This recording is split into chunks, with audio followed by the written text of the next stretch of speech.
It wasn't the trial that made them stare, it was the woman they tried to erase. Dressed in black, no makeup, no smile, the woman they once called a workhorse. Today, she would show them. That workhorse bought the house, owned the company, and held the reins of every secret they thought they buried. My name is Camille Prescott, and this is how I turned their insults into an empire. The first time I stepped into the house on Queen Anne Hill, it took my breath away. The floors gleamed like mirrors, the crown moldings stretched high above my head, and through the arched windows, Seattle looked like a city made just for us. Brandon had picked the place himself, and I remember thinking how lucky I was that he wanted to build a life with me here. But even then, something didn't sit right. There was no welcome, no warmth in his voice when he handed me the keys. He just said, "You better not hang any of those weird paintings in the main rooms." I laughed it off. I always did in those days. I told myself it was his way, brusque and proud, raised by a woman who measured self-worth in decimal points.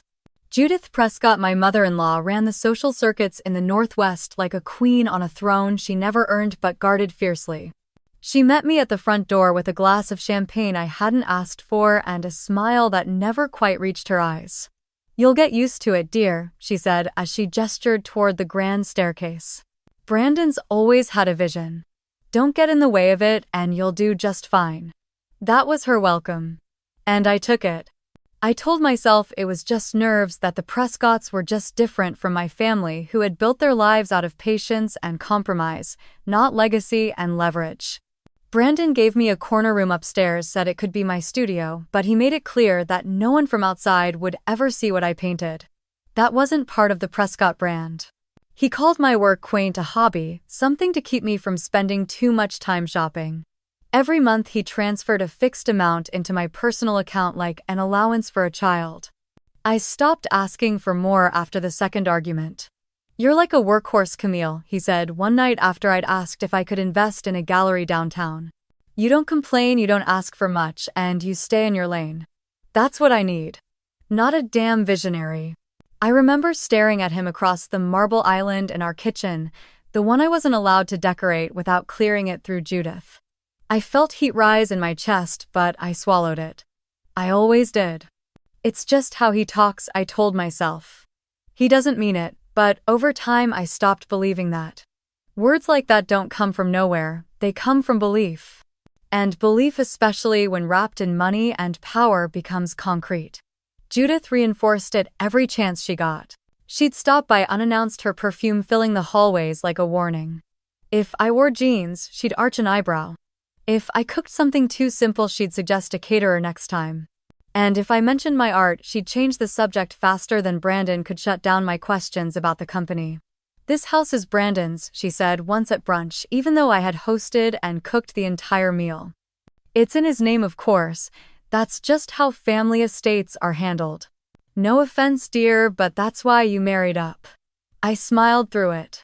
I smiled through everything. But inside, something cold started to settle. Not anger exactly, not yet.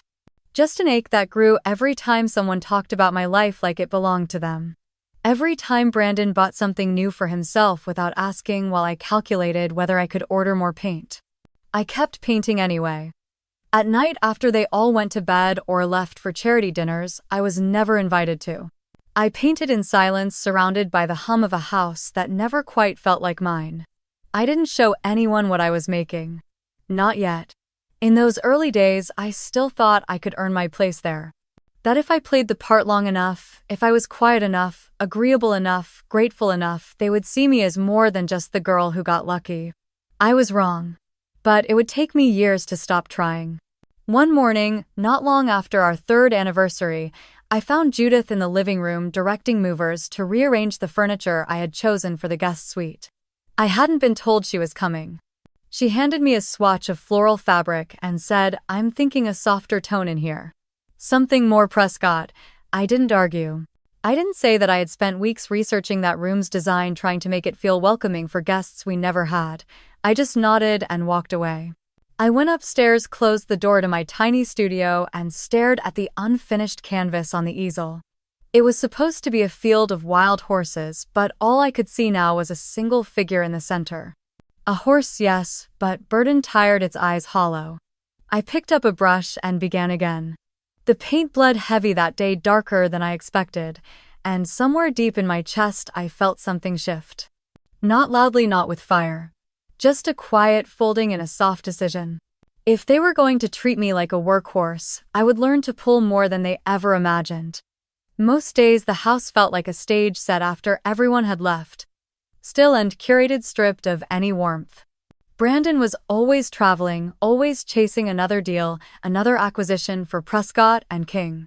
If he was home, it was for just long enough to drop his suit jacket on the arm of the couch, scroll through his phone while I tried to make small talk and fall asleep without asking me a single question. Sometimes he didn't come home at all. He'd text me from the airport, maybe a brief sorry meeting ran late, staying near the site. Judith filled the silence in his absence. She came by unannounced 3, sometimes 4 times a week. She had her own key. She moved pillows, replaced drapes, adjusted vases, hired people to redo the landscaping without telling me. When I gently asked her to consult me first, she gave me the look I had come to know too well, the one that said she found me amusing in a mildly offensive way. "Camille," she said once, while flipping through a fabric book, "this is a Prescott house. It needs a Prescott's eye. Don't take it personally, you're doing beautifully with the flowers." She always managed to make her condescension sound like a compliment, and like a fool I kept trying to please her. Before I married Brandon, I had worked as a UX designer for a tech startup in San Diego. I loved it. I loved solving problems, creating clarity in chaos. My team respected me, my ideas mattered, and I had built a small but growing reputation in the field. But when Brandon proposed, he suggested I take a breath from the tech world. Said it would be a better look for the Prescott family if his wife focused on more elevated pursuits. I remember the way he said it, like he was offering me a gift. I remember saying yes, even though something inside me whispered no. I quit. Moved to Seattle. Packed away my portfolio and told myself I was trading up. That marriage, stability, legacy, all those big words were worth more than code and coffee-fueled design sprints. But slowly I began to realize I had disappeared. I went weeks without being called by my name. Judith called me dear or darling or simply didn't address me at all. Brandon rarely used my name unless he was annoyed. I felt like I was watching my own life from the far corner of a room, blurry and quiet.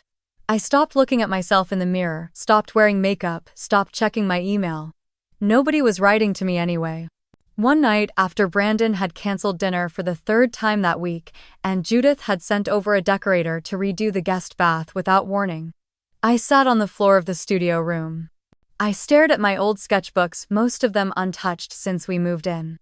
My fingers hovered over the spine of one before I pulled it into my lap and flipped to a blank page. The pencil felt awkward at first. My lines were shaky, uncertain, like a language I used to speak but had forgotten. But then something clicked. I started sketching without thinking. Shapes turned into shadows, shadows into figures. By midnight, I had filled half the book. My hands were cramped, but my chest felt lighter. The next morning, I ordered a digital tablet under a guest's name and had it delivered to the back gate. I told the staff it was for a friend staying over. No one asked questions. That night, I downloaded software, reactivated an old account I used in college, and set up a new profile with no link to my real name. I called it Astro Wilder. It sounded like someone who belonged in a different world. I created quietly. Every night I climbed the stairs after the house had gone still, sat at the tablet with headphones in, and let the silence guide me. I drew versions of myself I didn't recognize, women with wings, faces made of fractured glass, wild horses running through fire. I posted them anonymously, no bio, no face. Just art. At first, no one noticed. A few likes. 1 or 2 reposts. But then a collector reached out. They wanted to buy one of my pieces. I thought it was a scam. I didn't answer for 2 days. Then they sent a formal offer through an official platform with a verified account and a deposit attached. $10,000. For a single piece. I stared at the screen for what felt like an hour. My hands shook as I accepted. I sent the files, processed the transaction, and watched the money land in an account I had set up months earlier, more out of instinct than plan. When it cleared, I sat back and cried. Not from joy exactly. Not even from relief. From recognition. Someone out there had seen something I made and thought it was worth something. They didn't know my name, my face, my connection to any legacy. Just the art. That night I didn't sleep. I lay in bed, staring at the ceiling, while Brandon slept beside me, snoring lightly, his face peaceful and untouched by doubt.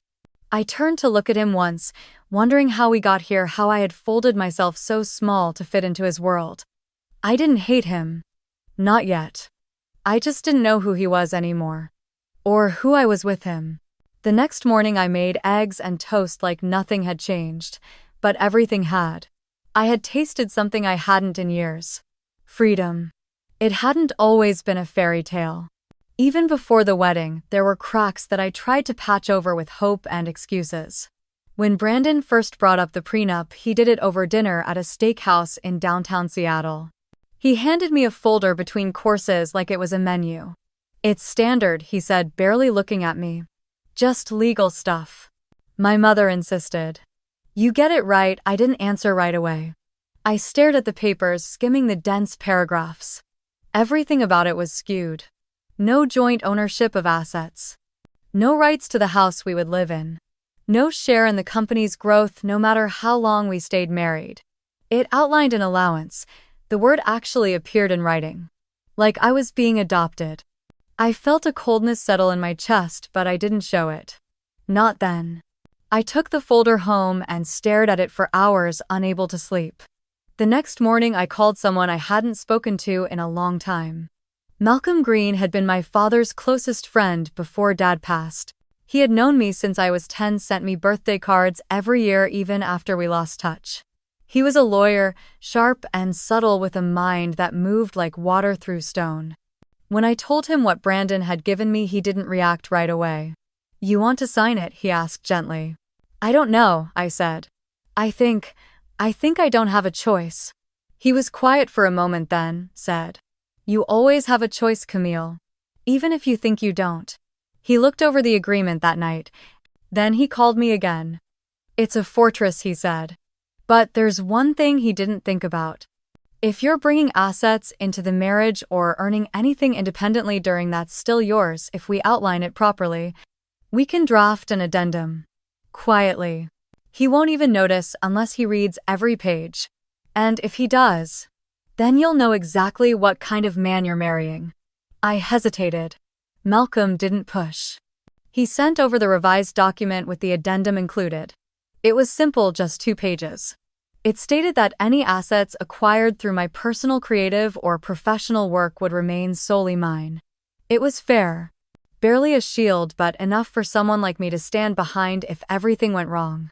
I handed the papers back to Brandon a few days later. He barely looked at them before sending them to his family's attorney. Judith sent me a bouquet of white roses the next day with a note that said, "Welcome to the Prescott legacy." I kept Malcolm's card tucked in the back of my wallet just in case. After we married, I played the role they wrote for me. I smiled at fundraisers. I learned to make conversation about things I didn't care about. I dressed the part. I listened more than I spoke. But I never forgot what I signed. Over time, I developed habits that looked ordinary from the outside but were rooted in preparation. I kept records of everything. Every receipt, every bill, every transaction Brandon made that I had access to. If he mentioned a business deal, I wrote it down. If Judith gave me instructions, I followed them and then noted the time, date, and details in a small notebook I kept hidden in a hollow book on the shelf. Emails. Call logs. Bank statements. I didn't know exactly what I was gathering at first, just that it felt necessary. Brandon rarely noticed. He was always busy. Always on the phone, flying to Dallas, Denver, Phoenix, chasing numbers and partners and meetings. He never questioned where I was or what I did as long as dinner was warm and the house stayed perfect. One afternoon, 6 months into the marriage, I asked him about a joint account. "Just a suggestion," I said. "Something we could both access for the house for vacations, emergencies." He didn't even look up from his phone. You've got your allowance, don't you? That word again. I felt something twist in my chest, but I didn't let it show. I just nodded and went back to cleaning the counter that was already spotless. That night, I opened a new bank account in my name only. I linked it to the email I had created for Astro. I made sure it was connected to nothing else. When I made my first digital sale 2 years later, I transferred the funds into that account. $10,000, then 15, then 32. The numbers climbed slowly, then steadily. I sold to collectors in Tokyo, Berlin, New York. I negotiated licenses with music producers, signed contracts with small gaming companies looking for evocative visuals. All under Astro. Every dollar was logged, copied, printed, and stored. I bought external drives, encrypted backups, even mailed copies to a rented P.O. box in Tacoma. I wasn't paranoid. I was precise. To the world, I was still Camille Prescott, the quiet wife of a real estate magnate. The one who made perfect tea and smiled at the right times. To Judith, I was still just lucky to be included. But behind that curated image, something entirely different was unfolding. A life that was mine alone. A body of work that carried no last name, no social obligation, no legacy but my own. There were days I felt like I was living 2 separate lives. In the morning I arranged flowers. Judith sent over from the market planned menus for dinners Brandon would probably miss.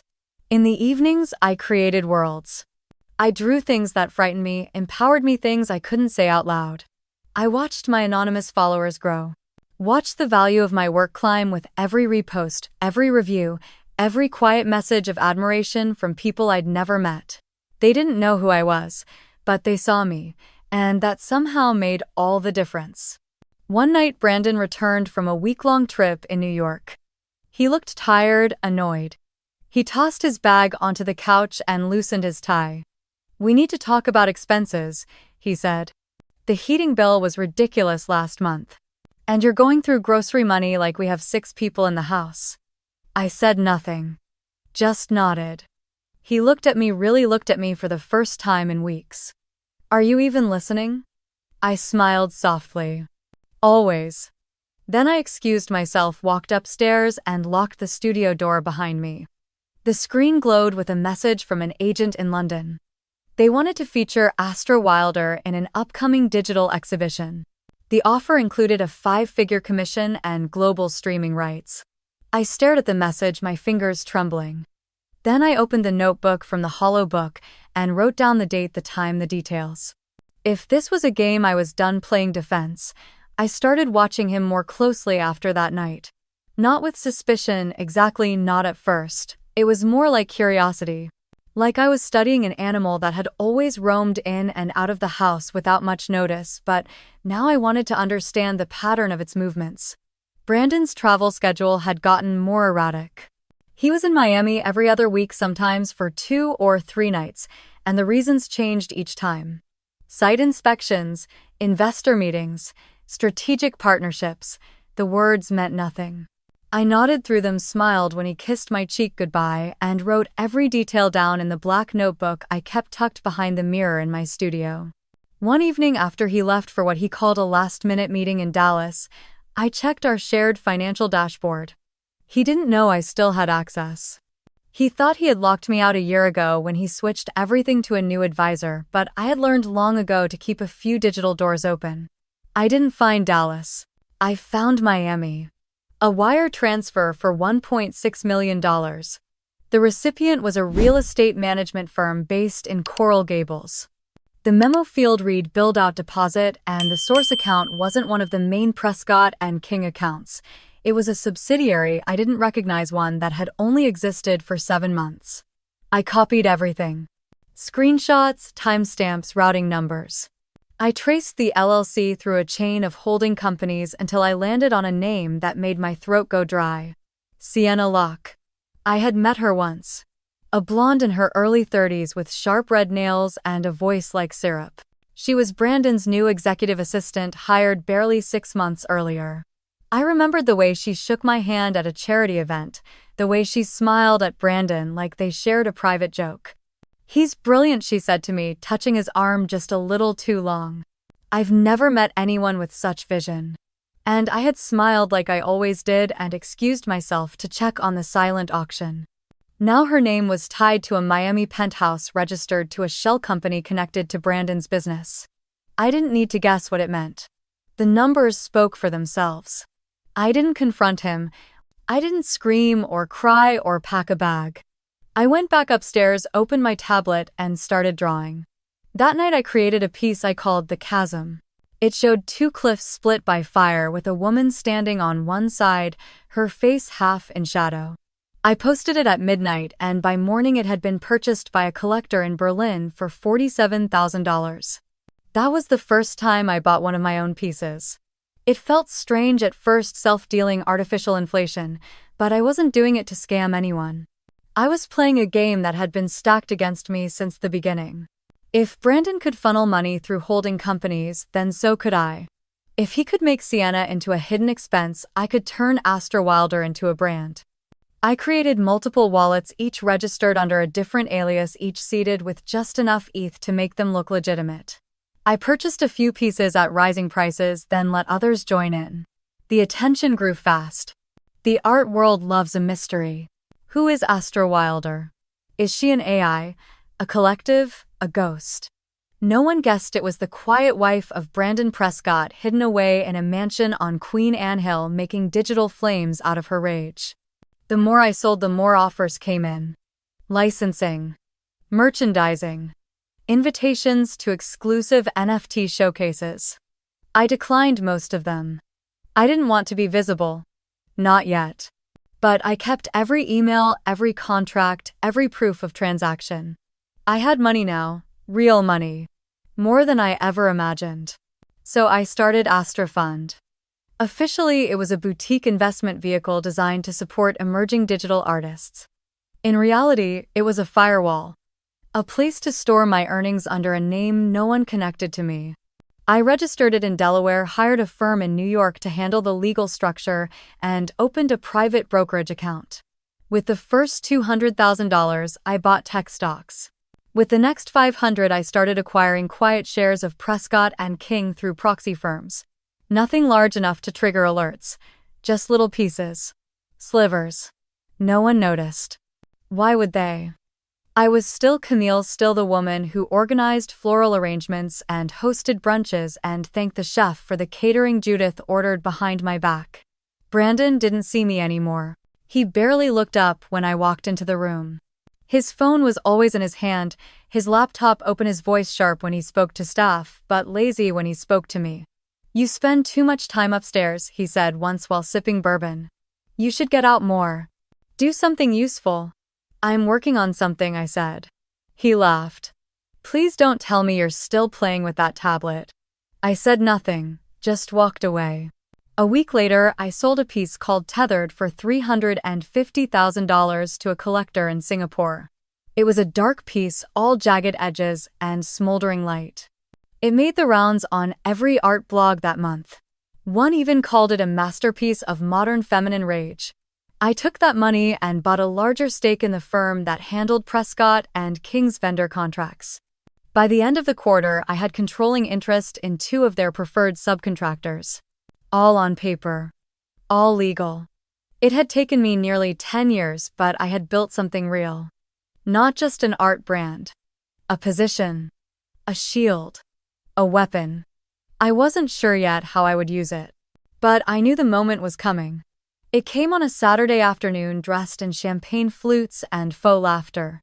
Judith had organized yet another garden party, the kind where no one really eats the canapés and everyone competes over who can tell the most exclusive vacation story. The house was buzzing with florists and servers before noon. I wasn't asked to help, just expected to float around and smile like the host's silent ornament. I wore a pale blue dress, simple cotton, no label, no structure. It was soft and breathable. I had chosen it because I liked how it felt against my skin, not how it looked in photos. That was my first mistake, apparently. Judith greeted me at the foot of the grand staircase like a curator unveiling an underwhelming piece of art. "You're wearing that?" she asked, her voice too sweet, too public. I nodded. "It's comfortable." She gave me the tight-lipped smile she reserved for waitstaff and ex-daughters-in-law. "Just stay near the orchids, dear. They could use the company. I held my breath and stepped outside. The backyard looked like a magazine spread. Strings of white lights arched between the cherry trees and linen-covered tables gleamed with crystal. The women Judith had collected over the years, retired socialites, board chairs, wives of tech moguls, were already forming clusters, clutching cocktails and stories, sharpened like knives.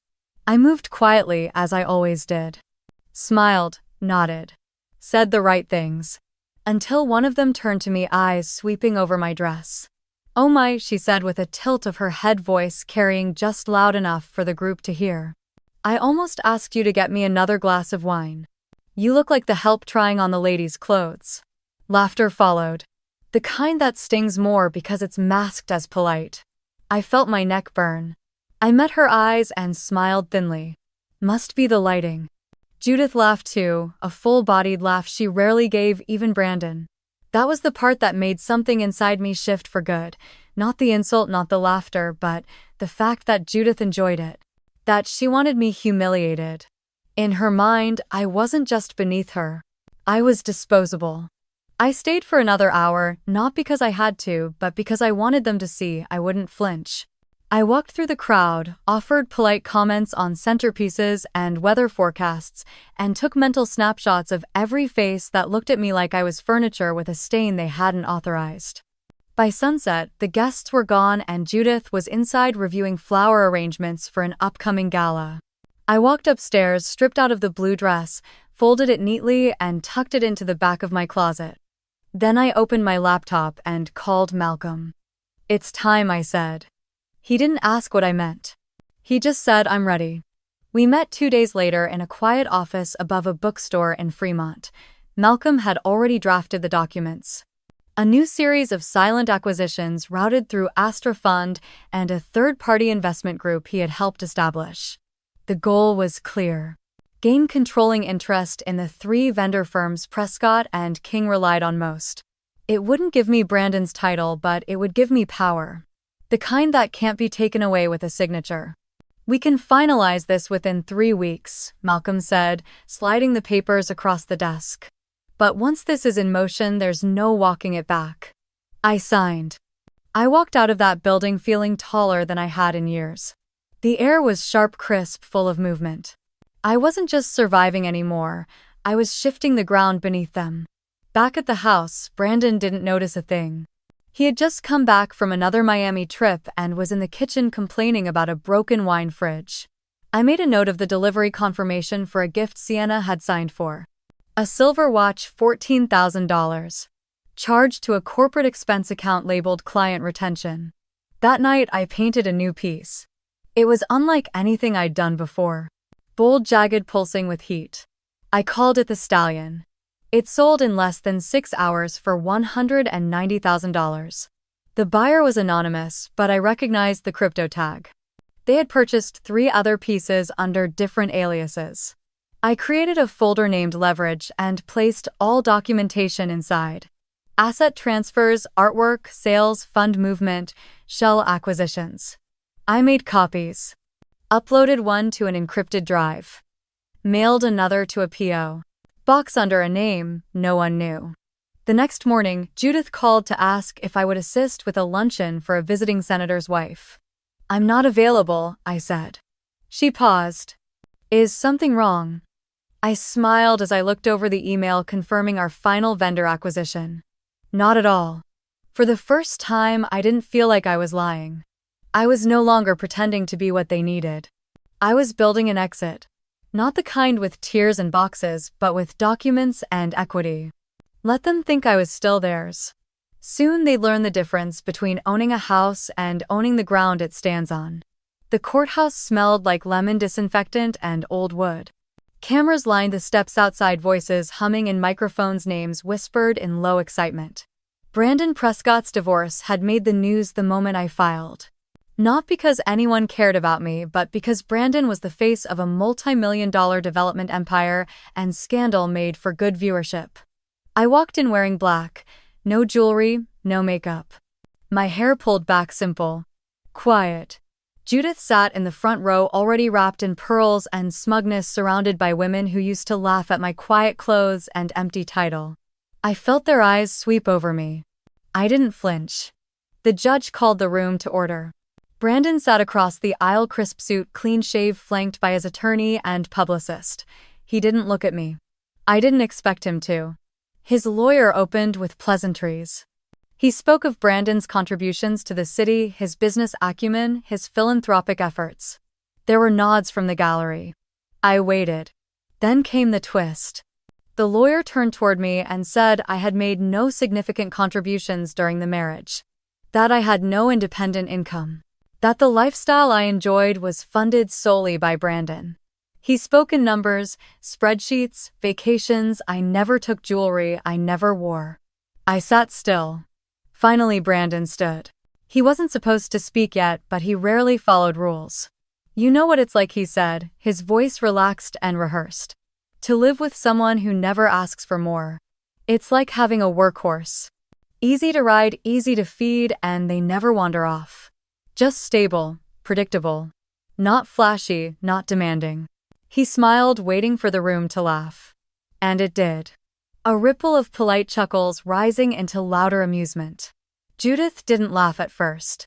She looked at me, then at Brandon, then finally let herself grin. A slow, satisfied thing.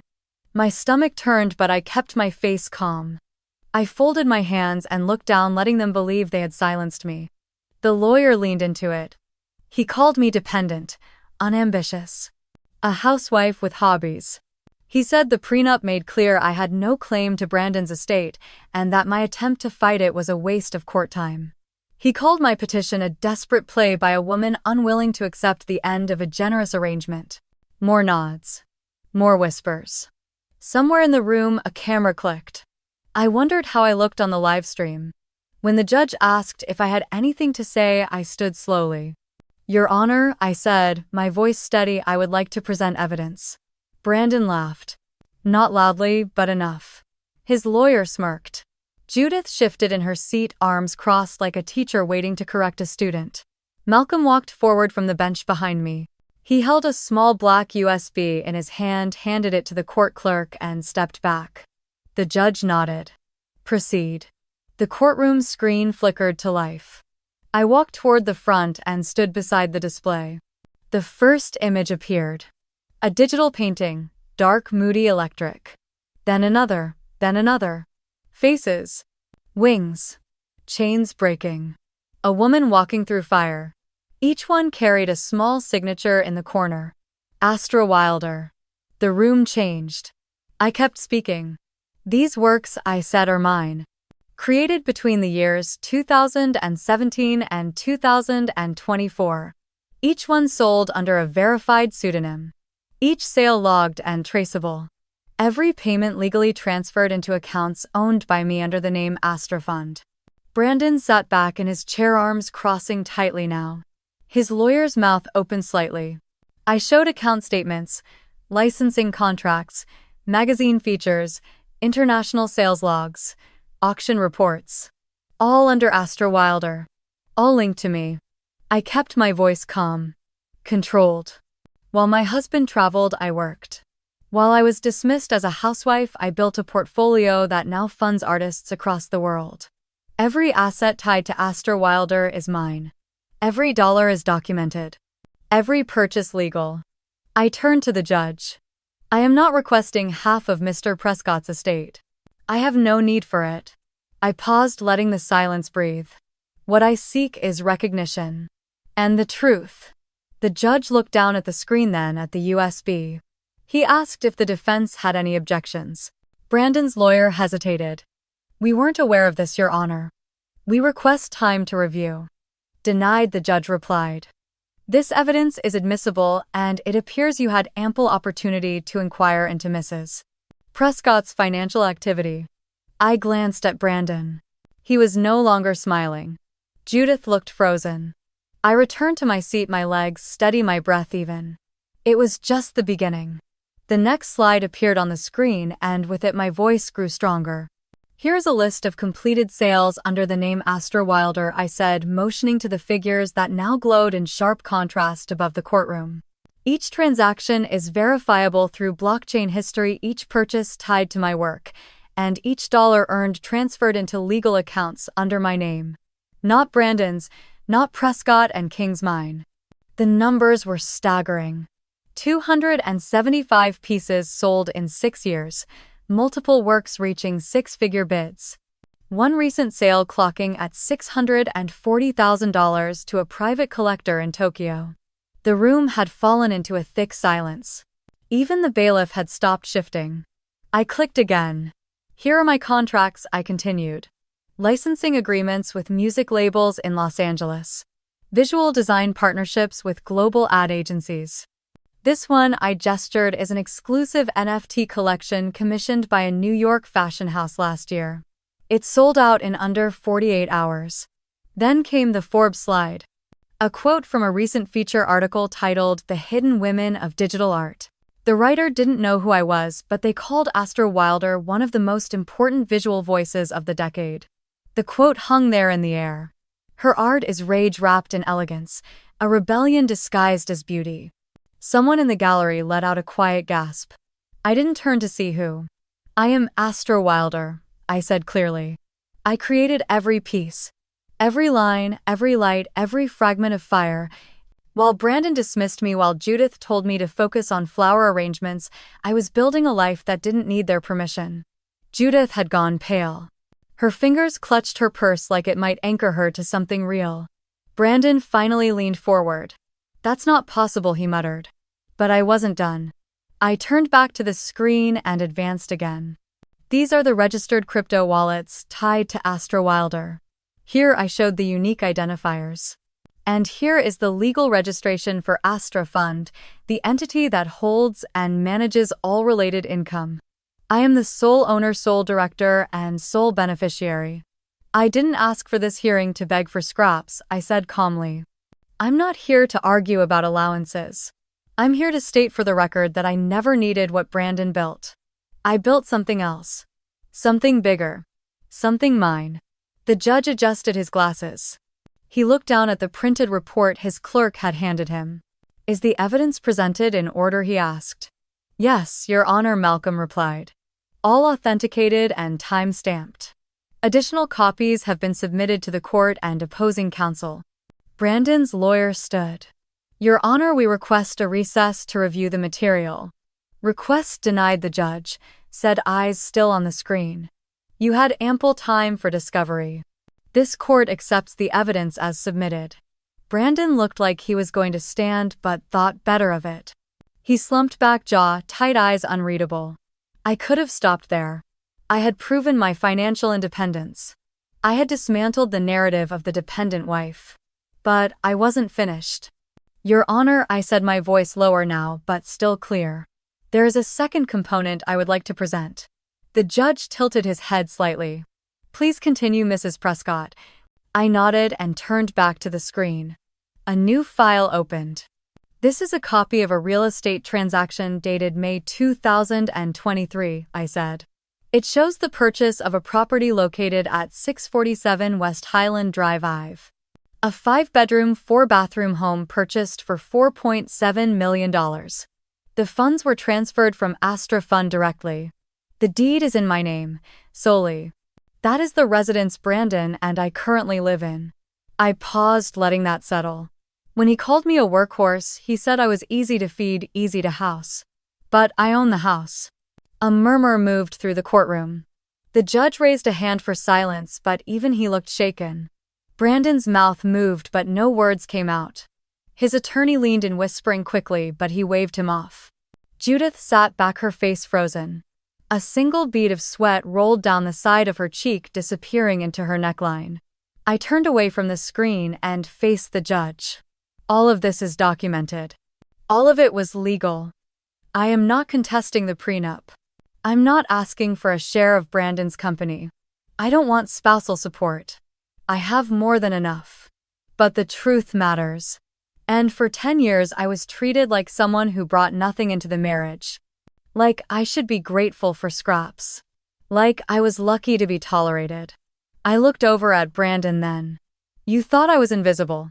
You thought silence meant weakness, but I didn't disappear. I created something you couldn't control. He didn't look away.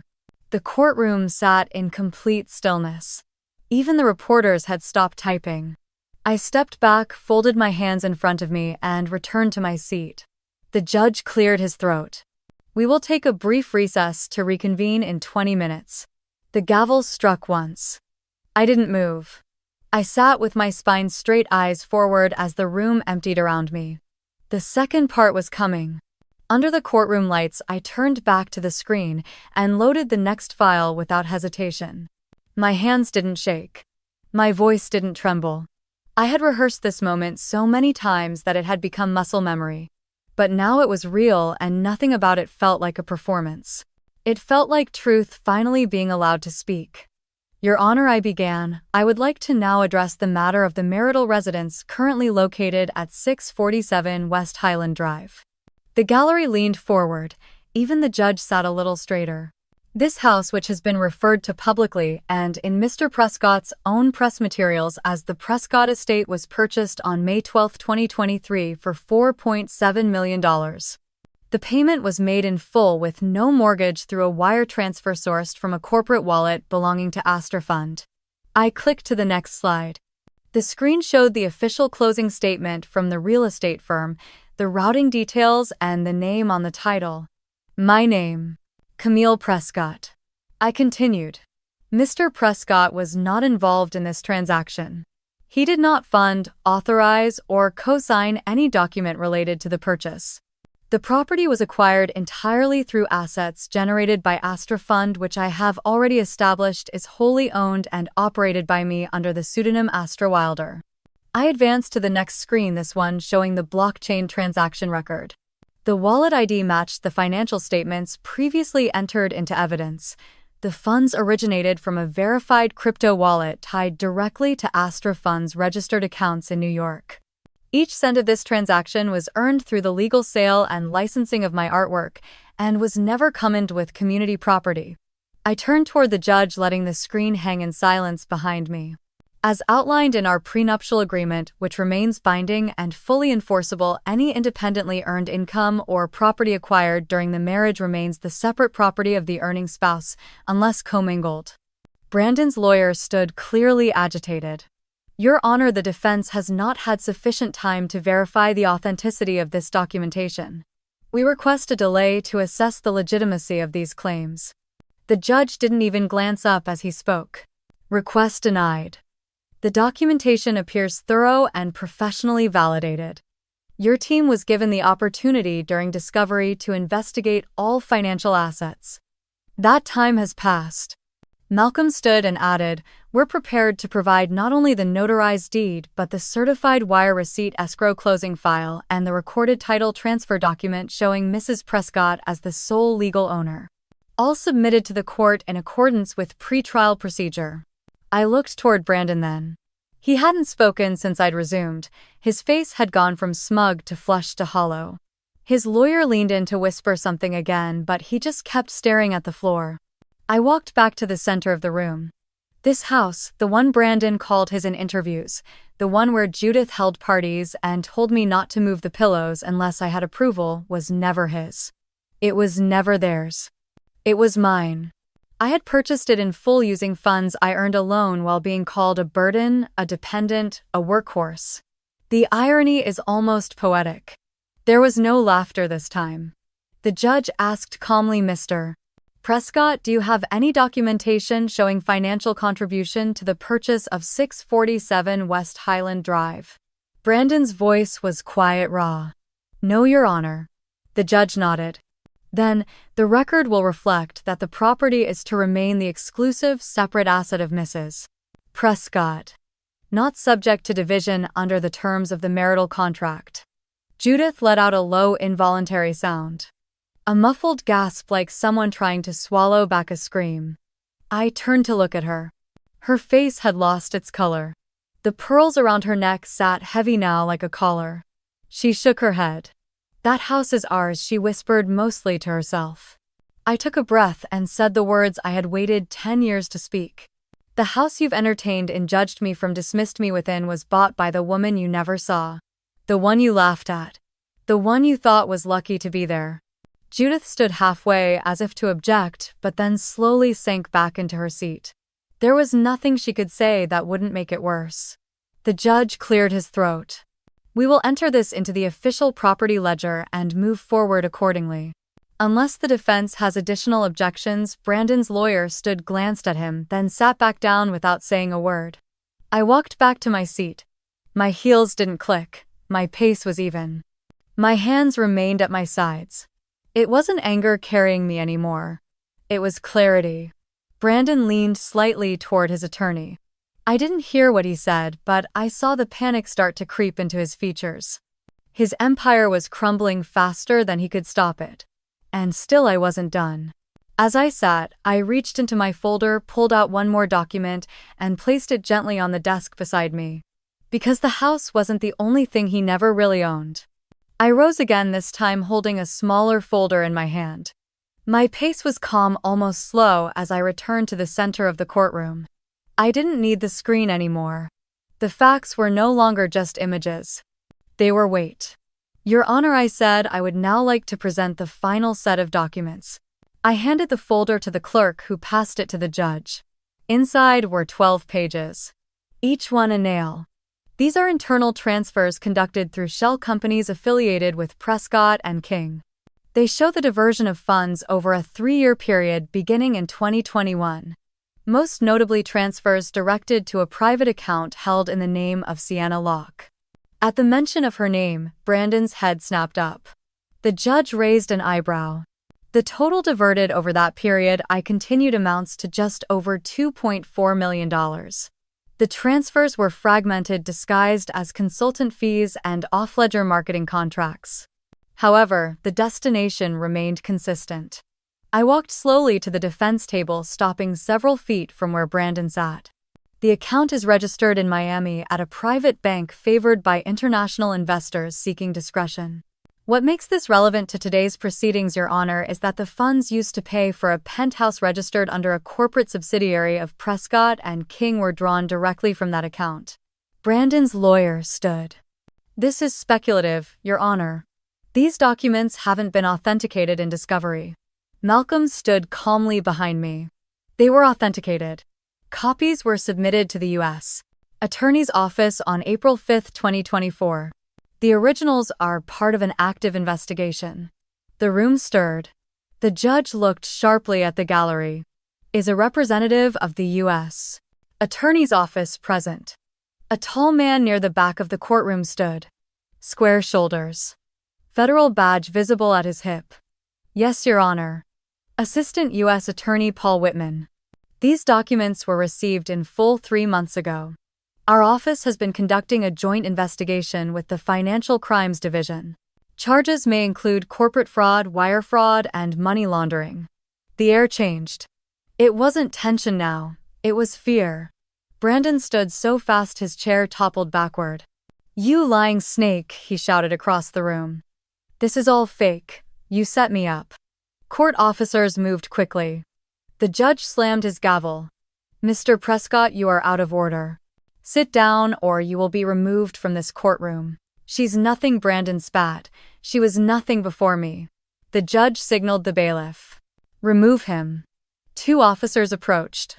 Brandon resisted at first, jerking away, cursing under his breath. But he wasn't a man built for handcuffs. He crumbled quickly. Judith remained seated, silent and still. Her eyes fixed on a point on the floor, like she could fall through it if she stared hard enough. I turned back to the bench. Your Honor, I said, I would like to submit one final document. This is the current ownership breakdown of Prescott and King. As of June 20, 2024, Astro Fund has acquired 51% of the company's preferred voting shares. I am the sole director of Astro Fund. The courtroom was completely silent. I paused, letting the reality settle. There is no conflict of interest. The purchases were made legally through approved channels with documented funds from a registered investment entity. There was no insider trading. Every acquisition was compliant with SEC regulations. But it does change one thing. The judge looked up from the paper, his voice calm. What does it change? Mrs. Prescott, control. I own controlling interest in Prescott and King. I stepped back. No dramatics. No smile. Just the plain truth. Judith let out a short, sharp breath. Her pearl bracelet slipped down her wrist as her hand trembled. She reached for her purse but didn't open it. The judge tapped his pen once on the arm of his chair, then turned to the court reporter. Let the record reflect that Mrs. Camille Prescott is the legal controlling shareholder of Prescott and King as of the date submitted. This information shall be cross-referenced with the ongoing federal investigation.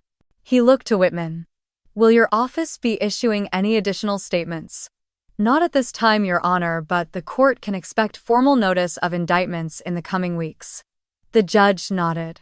Thank you. I returned to my seat. My legs were steady. My breath even. Brandon's chair remained empty. His echoes still lingered in the air like smoke after a match is struck. I glanced down at the small notebook I had carried in my handbag. I had filled its pages slowly, quietly, methodically. Notes. Transfers. Names. Dates. I had recorded everything. Since the beginning, and now the record was public. 1 week later, I stood outside the courthouse again, this time without the cameras flashing in my face. The media had moved on to other scandals, newer dramas, but inside, behind closed doors, the final ruling was handed down. The judge's voice was steady as he read from the bench. After reviewing all presented evidence, he said this court finds that Mrs.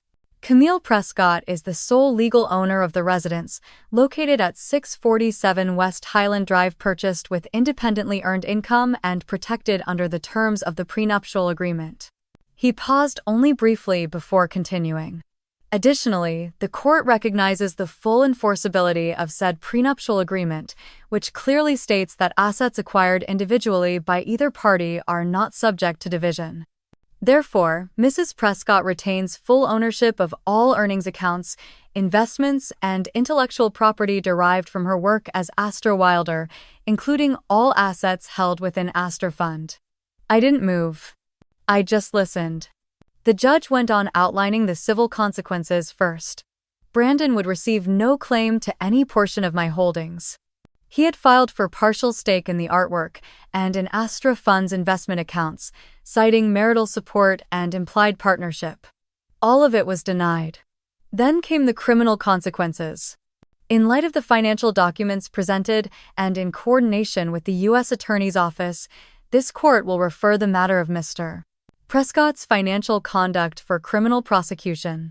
Charges may include tax evasion, wire fraud, corporate misrepresentation, and money laundering. I glanced across the aisle. Brandon sat with his hands clenched under the table. He looked smaller than I had ever seen him.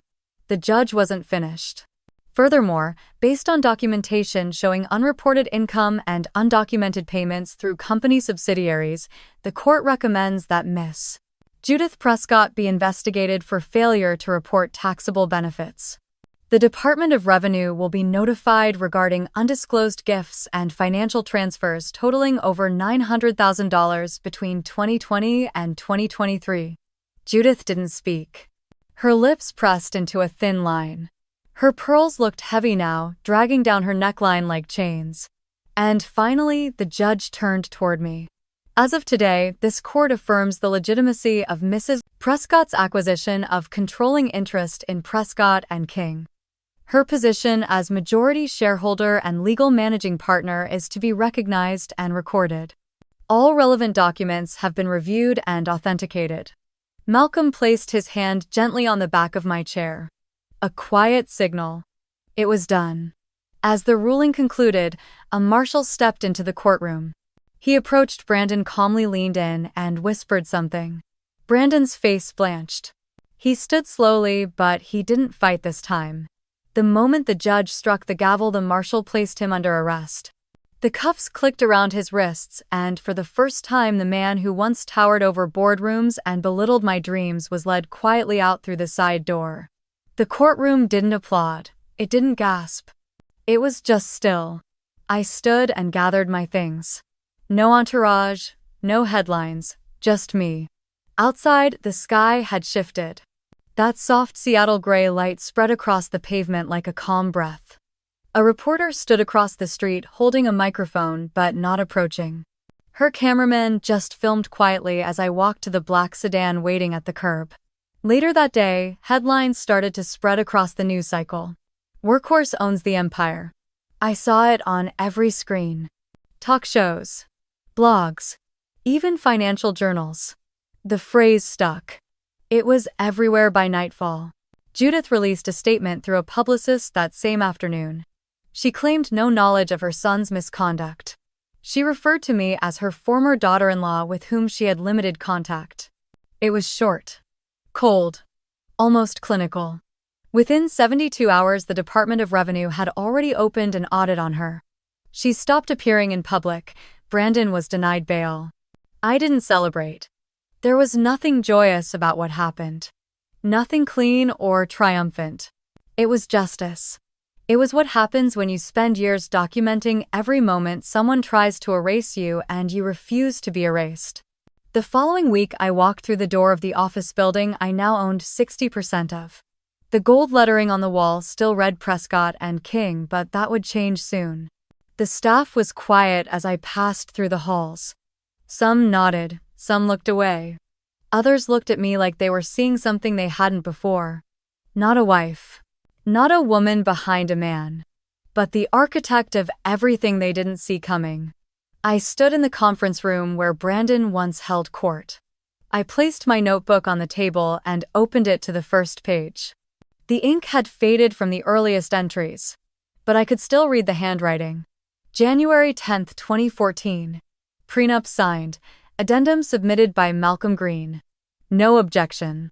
It was all there. Every note. Every receipt. Every lie I turned into leverage. That day, I didn't feel like the workhorse anymore. I felt like the one holding the reins. Judith's name disappeared from the Cascade Ladies Guild roster exactly 6 days after the final ruling. No formal announcement. Just a quiet removal from the website and a cancellation of her scheduled luncheon in Bellevue. The chair next to the president's seat sat empty for 3 events in a row until finally it was filled by someone younger, someone with no scandal clinging to their heels. Her bank accounts were frozen that same week. Not all of them. Just the ones that mattered. The personal account she used for monthly transfers from Prescott and King's marketing subsidiary. The trust fund Brandon had quietly shifted into her name. The offshore account linked to a consulting firm that had never held a meeting. All flagged. All frozen. She tried to play the victim. Released a statement through a crisis PR firm in Portland. It described her as unaware, misled, emotionally devastated. She wore black in the staged photos. Wrote about betrayal in an op-ed submitted to the Seattle Times. It was rejected. 2 weeks later, one of the same magazines that had once featured her as Seattle's silver matriarch ran a 3-page exposé on her role in facilitating Brandon's off-book transfers. They even published emails, thinly veiled threats to accounting staff, backdated memos to justify expenses, notes about keeping Camille in the dark. Her picture on the cover looked grainy, stripped of elegance. The headline simply read, "The Empire Behind the Curtain." I didn't read the full article. I didn't need to. I already knew what it said. Sienna, on the other hand, didn't speak a word publicly. The court sentenced her to 18 months of house arrest followed by 3 years of probation. Her fine totaled just over $2.1 million. She pled down to avoid prison time. I had no interest in seeing her jailed. She was just a piece of the machine Brandon had built. A willing piece, but not the architect. Her apartment was now listed for sale, her name scrubbed from the firm's website. She would never work in finance again. That much was certain. While they unraveled, I opened the doors to something I had nearly forgotten: my studio. It sat untouched for months while the case moved through court. Now it felt like walking into a chapel. Light poured in through the high windows on Queen Anne Hill. The scent of old wood ink and something warm returned to me the moment I stepped in. I let the silence settle, then I began. I didn't try to make it perfect. I just let the brush move. My hands knew what to do even when my heart still carried smoke. The first painting I finished in that space was called Return. The second was called Unbridled. By fall, the exhibit was ready. Ascension opened in downtown Seattle at a converted warehouse gallery that had once rejected my portfolio 3 times in the early years. Now they begged to host the first solo exhibition by Astro. The opening night was full. Press, collectors, former doubters, women in sleek black coats, young artists with red notebooks. Some I recognized from parties they never acknowledged me at before. Others looked starstruck and unsure whether to speak. The centerpiece was hung on the far wall, illuminated from above. It was massive, over 6 feet tall. A single horse, its coat aflame in gold and copper, tearing through a broken halter. Its eyes burned forward, unflinching. Its mouth open, not in fear but defiance. The title etched on the bottom right corner read Ascension. A journalist from the San Francisco Chronicle approached me near the wine table. She was young, sharp, holding a recorder and a printed list of questions. "Your story has made waves," she said. "The trial, the headlines, the artwork. Everyone's talking about it. About you. I only have one question that hasn't been answered yet." I waited. "Do you hate them?" I looked past her, past the crowd, to the wall where the horse burned free. "No," I said. "I don't hate them." She blinked, surprised. I won. The words weren't loud, but they were final. Hate requires energy. Weight. I had carried all of that for too long. They tried to trap me in their version of who I was supposed to be. Wife. Hostess. Help. Workhorse. But now they were the ones watching from outside. Judith, I heard, had retreated to her second home in Walla Walla. Smaller, older, far from the view she used to boast about. No more galas, no more councils. Just a woman with a name that once carried weight and now only echoed with scandal. The chair she used to claim at every table now sat empty. And no one was asking when she'd come back. The morning air was sharp and quiet as I stepped out onto the balcony. From here I could see the curve of the Sound, the cranes near the port, the glass reflections of downtown. Seattle was different in the early light, stripped of noise and pretense. It breathed slower. So did I. It had been 1 year. 1 year since the ruling. Since the cameras vanished. Since Brandon was led out of that courtroom in cuffs and the last signature went through confirming my legal control over Prescott and King. Astro Fund had grown beyond anything I imagined when I sketched out its structure in the back of that black notebook. We had funded 67 artists, opened 2 residency programs, and launched a national grant initiative for women rebuilding their lives after financial abuse. Every week I read stories from women who had been told they were burdens, who were forced to account for every dollar spent while their husbands moved money behind shell companies and charming smiles. They sent thank you notes, they sent paintings, they sent hope. Brandon's sentencing came in late spring. 15 years with eligibility for parole after 10. The courtroom was half empty that day. He didn't look at me once. His attorney read a prepared statement. The judge didn't respond to it. No one applauded. It wasn't a victory to be cheered, it was a consequence that finally arrived. Judith moved shortly after the indictment against her was dropped in exchange for full cooperation and back taxes. She sold the condo in Capitol Hill, the one she once told me was for entertaining dignitaries. She bought a house in a small town in Oregon, far enough from everything she used to know that no one would ask questions. Her name hadn't appeared in a headline in months. Mine had. A few weeks ago, I stood on a stage in Washington, D.C., accepting an award from the National Endowment for the Arts. They called me a pioneer. A force. They listed accomplishments and grants and pieces held in collections across 3 continents. I just stood there in a black suit, hair tied back, fingers still ink-stained from a painting I finished that morning. Later, in the quiet green room, a reporter sat across from me with a handheld mic and a nervous laugh. She was young. Eager. "You've been called many things," she said, flipping her notes. "An artist, a businesswoman, a symbol of something bigger. Is there one title that means the most to you?" I looked down at my hands, then out the window behind her. There was a moment of silence. The kind that asks to be filled. "The man who once called me a workhorse," I said softly. "I own his stable now." She blinked. Then smiled. Then hit save on the recording. The quote went viral within hours. I didn't post about it. I didn't need to. That afternoon, I returned to the studio, changed into worn jeans, tied up my sleeves, and went back to work. The canvas in front of me was half done, a blend of stormlight and sky. A single figure stood at the edge, holding nothing but reins in her hand, facing forward. The rest would come. I've been asked if I feel angry, bitter, vengeful. The truth is, I don't carry those weights anymore. I set them down the day I walked into that courtroom and spoke with a voice they never expected to hear. I didn't build a life to destroy someone else's. I built one because I needed to remember who I was. And who I had always been. Not a burden. Not a liability. Not background.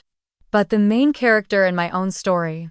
Sometimes it takes being underestimated to remember your strength. Sometimes the insult they throw at you becomes the fire that forges something untouchable. If you've ever been called small, quiet, forgettable, lazy, difficult, a problem, a placeholder, a workhorse, remember this. You're none of those things.